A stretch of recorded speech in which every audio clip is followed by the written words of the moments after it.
Evolution, it seemed, had a sense of humor. After billions of years of perfecting various species across the galaxy, it had apparently decided to throw in a few cosmic jokes just to keep things interesting. The Xenobiology lecture hall at the Interstellar Military Academy on Proxima Station showcased these jokes in all their crystalline, tentacled, and occasionally gaseous glory. Here, among the floating chairs and atmosphere-controlled learning pods, the galaxy's finest young minds gathered to study the fascinating diversity of life and to silently judge which species had clearly gotten the better end of the evolutionary deal. Professor Helix adjusted his compound eyes and clicked his mandibles in what passed for scholarly enthusiasm among his kind. Standing 7 feet tall on 6 spindly legs, he resembled what might happen if a praying mantis had discovered academic tenure and decided to make it everyone else's problem. His carapace gleamed with the sort of polish that suggested he spent more time in faculty lounges than actual research labs. And his voice carried that particular nasal quality that made students wonder if evolution had specifically designed it to make lectures more insufferable. Today, class, we examine the fascinating diversity of physical conditioning across sentient species, Helix announced, his voice carrying the tone of someone about to share a particularly amusing joke. From the elegant bioenhancement matrices of the Andromedans to the sophisticated neural muscular interfaces of the Centaurians, we see how truly advanced civilizations have transcended the crude limitations of biological development. The classroom buzzed with the self-satisfied murmurs of beings who had collectively decided that anything requiring actual effort was beneath them. Cadet Prism, whose crystalline form caught and refracted the ambient light into prismatic displays, hummed at a frequency that translated roughly to "how quaint." Nearby, Cadet Flux rippled his aquatic form in what his species considered polite laughter, while Cadet Nebula's gaseous composition shifted into patterns that suggested supreme amusement. Of course, Helix continued, warming to his theme like a comedian who'd found his rhythm, we must also examine the more primitive approaches still employed by certain species. His compound eyes swiveled toward the back rows where the human contingent sat. Take, for instance, the human concept of fitness logs. Crude paper documents where they manually record their physical exertions like some sort of prehistoric accounting system. The laughter that followed had the quality of fine wine, aged, refined, and absolutely convinced of its own superiority. Because nothing demonstrated evolutionary advancement quite like mocking the species that had somehow managed to spread across half the galaxy, using nothing but stubbornness and an alarming willingness to strap explosives to anything that moved. In row 2, Cadet Bryn Oaks sat with the sort of stillness that predators master when they're deciding whether something is worth the energy to kill. Average height for a human, with brown hair pulled back in regulation style and the kind of build that suggested she could probably bench press most of her classmates without breaking a sweat. Her green eyes held the particular shade of calm that made smart people nervous and stupid people overconfident. Her body was smart and lean, but strong, straight as a lion, and she was, in the grand tradition of her species, being systematically underestimated by everyone in the room. Now, I realize this may be difficult for some of you to comprehend, Helix said, his mandibles clicking in academic delight. But humans actually believe that manually lifting heavy objects repeatedly will somehow improve their physical capabilities. They call it weight training, as if the universe hadn't already provided perfectly adequate technological solutions to physical limitation. Cadet Prism's harmonic laughter shifted to a frequency that could cut glass. Professor, surely they've discovered bioenhancement by now. Even the most primitive species usually stumble across genetic optimization within a few centuries of achieving spaceflight. They have discovered it, Helix replied, his tone suggesting he was about to deliver the punchline of the cosmic joke. They simply choose not to use it for what they call fitness training. They prefer to subject themselves to what they term natural physical stress. It's rather like watching someone choose to navigate by the stars when they have a perfectly functional quantum GPS system. The classroom erupted in the kind of laughter that civilized species reserve for discussing the quaint customs of beings they're absolutely certain they could defeat in any meaningful contest. Which, given the current academic setting, meant they were probably right about everything except the one thing that actually mattered. Flux's liquid form bubbled with mirth, Do they at least use neural feedback systems to optimize their training efficiency? They use what they call feeling it out, Helix answered, and the resulting wave of amusement nearly caused several gaseous students to lose cohesion entirely. No biomonitoring, no neural interfaces, no genetic optimization, just effort. Raw, unguided, inefficient effort. Bryn shifted slightly in her seat, a movement so subtle that only someone trained to notice such things would have caught it. Her fingers drummed once against her data pad, a rhythm that would have been recognized by any human military personnel as the opening beats of a particularly violent marching cadence. For your next assignment, Helix announced, riding the wave of his audience's amusement, you will each present your species' approach to physical conditioning, complete with documentation and methodology. I expect to see sophisticated bioenhancement protocols, neural optimization matrices, and genetic adaptation frameworks. His compound eyes swept the room before landing on the human section with obvious relish. Of course, those of you from more traditional backgrounds should feel free to share whatever primitive approaches your species favors. I'm sure we can all learn something from examining the full spectrum of evolutionary development. The dismissal in his tone was so thick you could have used it to armor a battle cruiser. Around the room, alien students exchanged glances that communicated volumes about their expectations for the upcoming presentations.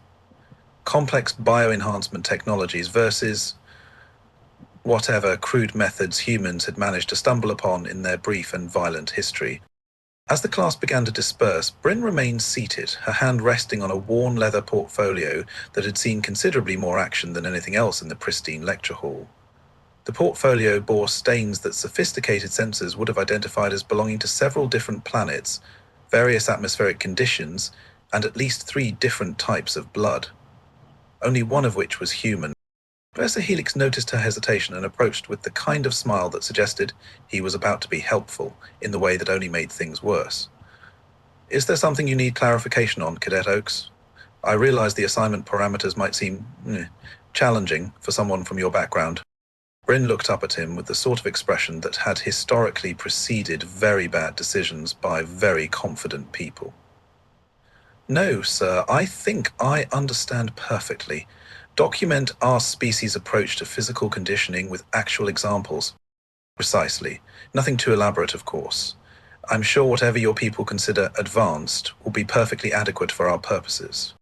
As Helix clicked away on his 6 legs, probably already composing the amusing anecdotes he'd share with his colleagues about human naivety, Bryn opened her portfolio just enough to glimpse the first page of her fitness log. The blood stain in the upper right corner had faded to a rusty brown over the months, but it still told its story to anyone who knew how to read such things. She closed the portfolio and gathered her things, already looking forward to next week's presentations.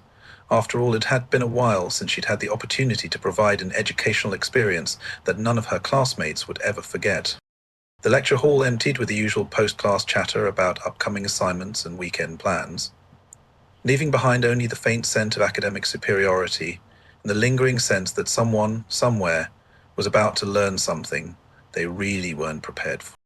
The week that followed could only be described as a masterclass in technological one-upmanship, with each species attempting to demonstrate just how far beyond crude physical exertion they had evolved. Professor Helix had arranged the presentations in ascending order of what he considered evolutionary sophistication, which meant the humans were scheduled dead last. A position that, in hindsight, would prove to be either cosmic irony or the universe's idea of building dramatic tension. Cadet Prism took the stage first, their crystalline form refracting the lecture hall's lighting into patterns that would have made ancient humans worship them as gods, which, given what was about to unfold, might have been the smartest career move any of them could have made. Physical conditioning among my people transcends the primitive notion of exercise, Prism announced, their voice resonating at harmonics that made the air itself seem more refined. We practice photosynthetic energy optimization through controlled light spectrum exposure. The presentation that followed was a symphony of technological marvel that made most science fiction look quaint. Prism demonstrated how their species absorbed specific wavelengths of light through their crystalline matrix, converting photons directly into enhanced muscular density and neural processing power. Holographic displays showed complex mathematical formulas that calculated optimal exposure times, light intensity ratios, and spectral frequencies with the precision of quantum mechanics. The beauty of our system, Prim continued, their form shifting to catch the light at precisely calculated angles, lies in its elegance. No sweating, no strain, no crude physical impact. Simply basking in properly calibrated illumination while our cellular structure automatically optimizes itself for peak performance. The classroom responded with the sort of appreciative murmurs usually reserved for fine art or particularly clever philosophical arguments. Because nothing said advanced civilization quite like turning basic survival into an aesthetic experience. Cadet Flux flowed onto the presentation platform next, his liquid form rippling with the confidence of someone about to demonstrate why evolution had clearly favored his people with superior design choices. His aquatic physiology allowed him to exist in multiple states simultaneously, a party trick that never got old at interdisciplinary mixers. Hydro-pressure conditioning represents the pinnacle of efficiency-based physical development, Flux gurgled, his voice carrying the sound of rushing water over perfectly polished stones.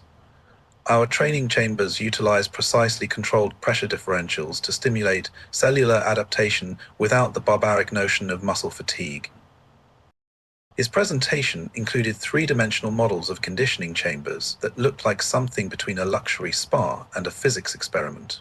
Trainees floated in specialized fluids, while computer-controlled pressure systems applied exact forces to trigger biological improvements. Monitoring systems tracked molecular-level changes in real time, adjusting conditions to optimize results while maintaining what Flux's people considered acceptable comfort levels. The system eliminates the inefficiency of recovery time, Flux explained, his form rippling with what passed for pride among his species. Our trainees emerge from each session immediately improved, with no need for rest or recuperation. It's rather like having evolution work overtime on your behalf. Even Professor Helix's mandibles clicked approvingly at this demonstration of technology, triumphing over biology's crude limitations. The Cadet Nebula drifted forward for the third presentation, her gaseous form shifting through colors that corresponded to her emotional state. Currently, a pleasant shade of superior amusement. Her species had long ago transcended the inconvenience of solid matter, which they considered one of nature's more obvious design flaws. Atmospheric density training allows for conditioning that adapts to any environment, Nebula explained, her voice carrying like wind through carefully tuned chimes. We alter our molecular cohesion to simulate various gravitational and atmospheric conditions, allowing our consciousness to strengthen its control over our physical manifestation. Her demonstration involved shifting her density from barely there wisps to storm cloud solidity, all while maintaining perfect control and what appeared to be considerable comfort. Advanced monitoring equipment showed how her people could train in simulated environments, ranging from gas giant storms to the vacuum of space, all from the safety of controlled chambers. The advantage is obvious, Nebian continued, her form coalescing into patterns that suggested intellectual satisfaction. We can experience the conditioning effects of any environment without the inconvenience of actually traveling there or risking exposure to dangerous conditions. Each presentation built upon the theme of intelligence conquering the crude limitations of biology, advanced scanning systems, neural feedback loops, genetic optimization protocols. Every species seemed to have discovered increasingly sophisticated ways to achieve physical improvement without any of the messy realities that had traditionally accompanied it. The pattern was clear. Evolution's finest had figured out how to hack their own biology using technology that made physical effort seem as outdated as using stone tools to perform quantum surgery. Why struggle when you could optimize? Why endure when you could engineer? Why suffer when you could systematically improve through the marvels of advanced science? As each presenter concluded, the classroom's sense of collective superiority grew thicker than Proxima Station's recycled atmosphere. Aliens exchanged knowing glances that communicated volumes about their shared understanding of proper evolutionary development. Physical training was clearly something that civilized species outgrew once they developed sufficient technological sophistication. Professor Helix absorbed each presentation with the satisfaction of someone whose worldview was being continuously validated. His compound eyes tracked the elegant solutions, the refined methodologies, The complete absence of anything resembling actual hardship in the pursuit of physical improvement. Excellent work, all of you, he announced as the third presentation concluded. We can clearly see how advanced species approach the challenge of physical conditioning through intelligent application of technology rather than crude force. His gaze swept toward the human section of the classroom where Cadet Bria Oakes sat with her worn leather portfolio resting on her desk. The blood stain on its corner had darkened over the week, becoming less noticeable to casual observation, but somehow more ominous to anyone who bothered to really look. And now, Professor Helix said, his tone carrying the particular brand of academic condescension reserved for studying primitive cultures, let us see what our human representative has prepared for us. I'm sure it will provide an interesting contrast to the sophisticated approaches we've just witnessed.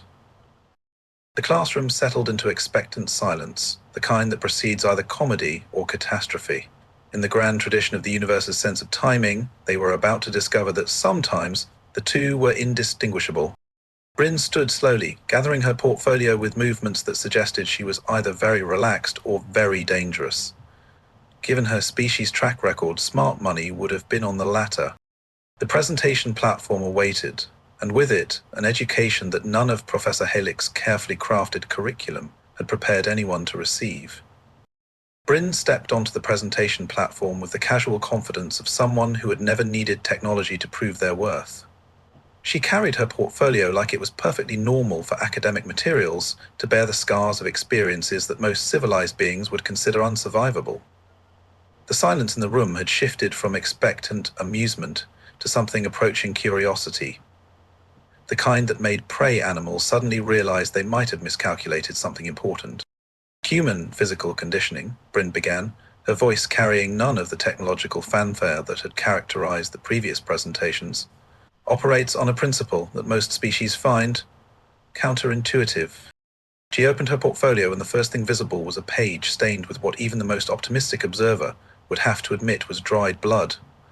Not the sterile clinical evidence of medical procedures or laboratory accidents, but the rusty brown testament to violence survived and lessons learned the hard way. The classroom's atmospheric recyclers seemed to pause in their humming as if the station itself was holding its breath. This is my fitness log from basic training, Bryn continued, turning the blood-stained page with the same care most people reserved for family photographs. The blood on this page is from the obstacle course on Kepler 442b, where I dislocated my shoulder on day 12 but finished the run anyway because stopping wasn't an option. Professor Helix's compound eyes focused with the intensity of someone trying to process information that didn't fit any of his carefully constructed categories. Around the room, various alien physiologies registered confusion through their species-specific tells. Prisms' light refraction stuttered, flux's form rippled with uncertainty, and nebula's gaseous composition swirled in patterns that suggested intellectual distress. The premise of human conditioning is that improvement comes through controlled damage, Bryn explained, her tone suggesting this was the most natural thing in the universe. We deliberately stress our bodies beyond their current capabilities, allow them to adapt, then stress them again at the new baseline.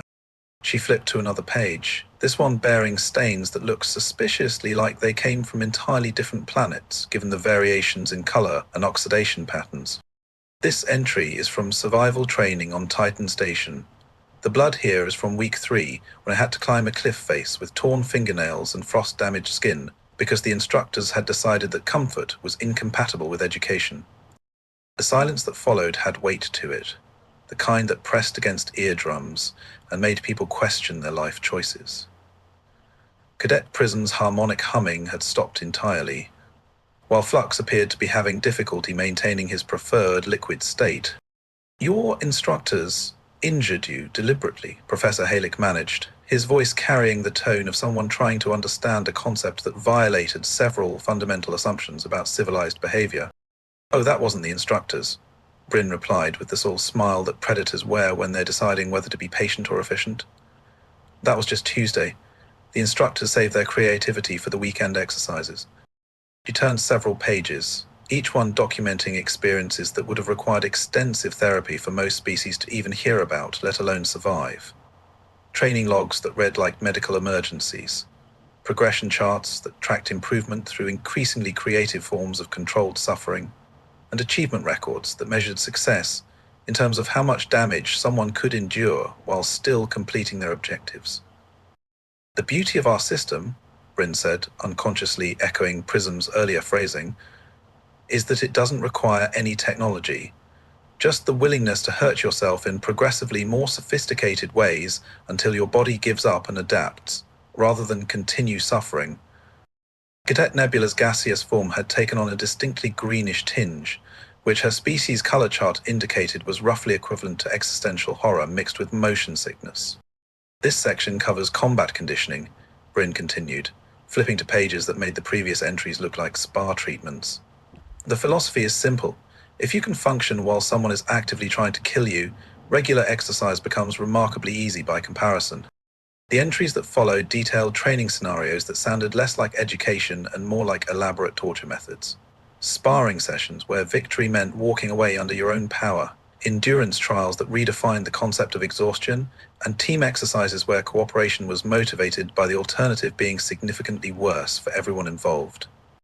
The blood on these pages comes from various sources, Bryn noted conversationally. Some mine, some from training partners, some from instructors who decided hands-on demonstrations were more educational than theoretical discussions. Professor Helix's mandibles had stopped clicking entirely, suggesting his cognitive processes were having difficulty parsing information that challenged several millennia of assumptions about how civilized beings approached physical improvement. "And this is normal for your species?" Flux managed, his liquid form barely maintaining cohesion as he processed the implications of voluntary suffering as educational methodology. "This is basic training," Bryn corrected gently. "Most humans consider it a moderately challenging introduction to physical conditioning. The real training comes later, once you've demonstrated you can handle the fundamentals." She flipped to the final section of her log, where the entries took on a different quality. Less documentation, more survival narrative. The pages here weren't just stained with blood, they bore scorch marks, chemical burns, and what appeared to be claw marks from creatures that most species preferred to encounter only in safely theoretical contexts. "Advanced conditioning involves what we call realistic scenarios," Bryn explained. "Live ammunition, actual predators, genuine environmental hazards. The principle is that your body will adapt to whatever doesn't kill you, so the goal is to find that line and dance on it until you're comfortable with the neighborhood." The classroom had achieved a level of silence usually reserved for vacuum conditions, or the moments before someone makes a decision that will definitely end badly for multiple people. "The documentation serves as both training record and medical history," Bryn concluded, closing her portfolio with the casual finality of someone who had just explained why water was wet. "It helps instructors track your progress and medical personnel understand what they're dealing with when you eventually show up requiring professional attention." Around the room, aliens stared with a particular intensity of beings who had just discovered that their understanding of the universe required some rather fundamental adjustments. Because apparently, while they had been perfecting elegant technological solutions to physical improvements, humans had been turning themselves into weapons, through the simple expedient of refusing to acknowledge that pain was supposed to make you stop. Professor Helix's worldview didn't so much cramble as undergo rapid unscheduled disassembly, like a spacecraft meeting an asteroid at unfortunate velocities. His carefully constructed academic assumptions about evolutionary superiority had just encountered the cosmic equivalent of a reality check, delivered by someone who considered pain a learning opportunity rather than a design flaw. The silence stretching across the lecture hall had evolved beyond mere quiet into something approaching reverent terror. It was the kind of silence that occurred when beings suddenly realized they had been categorically wrong about something fundamental, and that the implications were going to require some serious recalibration of their understanding of the universe. "I see," Professor Helix managed, though his tone suggested he was seeing things he really wished he could unsee. "And this represents standard conditioning for your species." Bryn's expression carried the patient amusement of someone explaining basic concepts to particularly slow students. "This is introductory level conditioning, Professor, what we call learning to hurt properly before we move on to more specialized training." The words hung in the air like a chemical weapon designed specifically to target intellectual confidence. Around the room, alien physiologies registered distress through their various biological tells. Prism's crystalline structure had developed stress fractures that refracted light into ominous patterns. Flux appeared to be actively fighting to maintain liquid cohesion, and Nebula's gaseous form had taken on the color typically reserved for atmospheric warnings about toxic exposure. More specialized. Cadet Prism's harmonic voice had dropped several octaves into ranges typically associated with structural collapse warnings. "Oh, sure," Bryn replied with the casual tone reserved for discussing weekend hobbies. "This log only covers general fitness conditioning. We have separate documentation for combat training, survival education, and what we call environmental adaptation exercises. Though those tend to be less detailed, since it's hard to write legibly when your hands are frozen or you're being actively hunted by indigenous predators." What happened next in the lecture hall could only be described as a collective existential crisis experienced by multiple species simultaneously.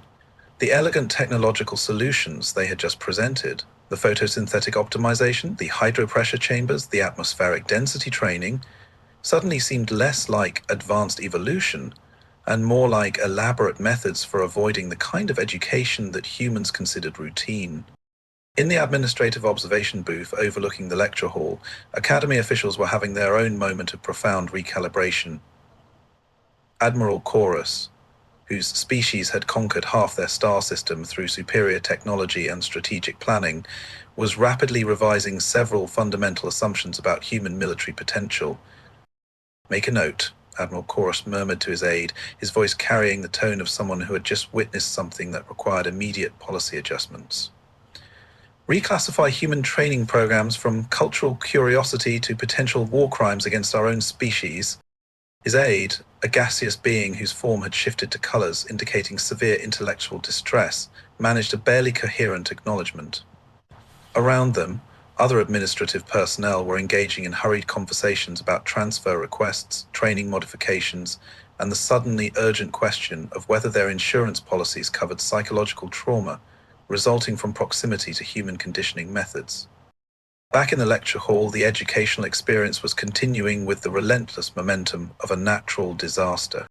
"The interesting thing about human conditioning," Grin continued, apparently oblivious to the mounting horror of her audience, "is that it's completely scalable. The principles work whether you're preparing for a local hiking trip or planning to invade a heavily fortified planet, using nothing but personal weapons and an alarming disregard for probability statistics." Cadet Flux's liquid form had begun making sounds that his species typically reserved for expressing grief over the permanently deceased. "And your military considers this effective?" "Well, we've never lost a war against a species that tried to avoid suffering," Bryn noted, with a sort of casual observation that redefined the concept of understatement. "There seems to be a correlation between willingness to endure damage and success in situations where someone is actively trying to make you stop existing." Professor Helix's compound eyes had focused on a point somewhere beyond the visible spectrum, suggesting his cognitive processes were attempting to escape reality through dimensional mathematics. "And you? Volunteer for this conditioning?" "Most humans consider it character building," Bryn replied. "We have cultural expressions about it. What doesn't kill you makes you stronger. No pain, no gain. Embrace the suffering. Our literature is full of stories about people who achieved greatness through systematic self-destruction." The implications settled over the classroom like radiation from a particularly creative weapons test. While other species had spent millennia developing technology to make physical improvement comfortable and efficient, humans had apparently decided that comfort was the enemy of progress and had declared war on their own nervous systems. Cadet Nebula's gaseous form had contracted into a dense cloud that hovered near the floor like fog with depression. "Your species intentionally seeks out pain." "We've weaponized it," Bryn corrected helpfully. "Pain is just information about damage. Once you learn to process that information without letting it control your decisions, you can function in situations that would incapacitate species who haven't learned to hurt properly." Around the room, the sound of carefully constructed worldviews undergoing catastrophic structural failure was almost audible. The elegant presentations about technological optimization and biological enhancement suddenly seemed like elaborate methods for producing beings who would fold like origami the moment they encountered something that couldn't be solved with superior engineering. Professor Helix managed one final question, his voice carrying the tone of someone hoping against hope that reality might still contain some element of sanity. And this log represents how long a period of training? About 6 months, Bren replied. Basic conditioning usually takes a year, but I was motivated to finish early. She paused, considering. I wanted to qualify for advanced programs before the good wars were all taken. The phrase good wars landed in the silence like a diplomatic incident waiting to happen, because apparently while other species had been working to eliminate conflict through superior technology and peaceful negotiation, humans had been treating warfare like a competitive sport with limited enrollment. Anyone interested in joining me for a light workout session after class? Bryn asked, gathering her portfolio with the same casual efficiency she displayed throughout her presentation. I was planning to do some basic conditioning exercises, maybe a 10-kilometer run in full gear, followed by some hand-to-hand combat practice, nothing too strenuous. The response was a silence so complete it seemed to bend space-time around itself. Even the lecture hall's atmospheric recyclers seemed to pause in their humming, as if the station itself was reconsidering its life choices. As students began filing out with the particular haste of beings who had suddenly realized they were sharing educational space with a species that considered systematic self-destruction a hobby, Professor Helix remained frozen at his podium. His compound eyes tracked the bloodstained portfolio as Bryn walked past, and for the first time in his academic career, he found himself questioning whether intelligence and technology were actually indicators of evolutionary success. Because while his species had been perfecting elegant solutions to biological limitations, humans had been turning themselves into something that made those limitations irrelevant, through the simple expedient of refusing to acknowledge that they existed. The cosmic joke, he realized with growing horror, wasn't that humans were primitive. The cosmic joke was that everyone else had been playing the wrong game entirely.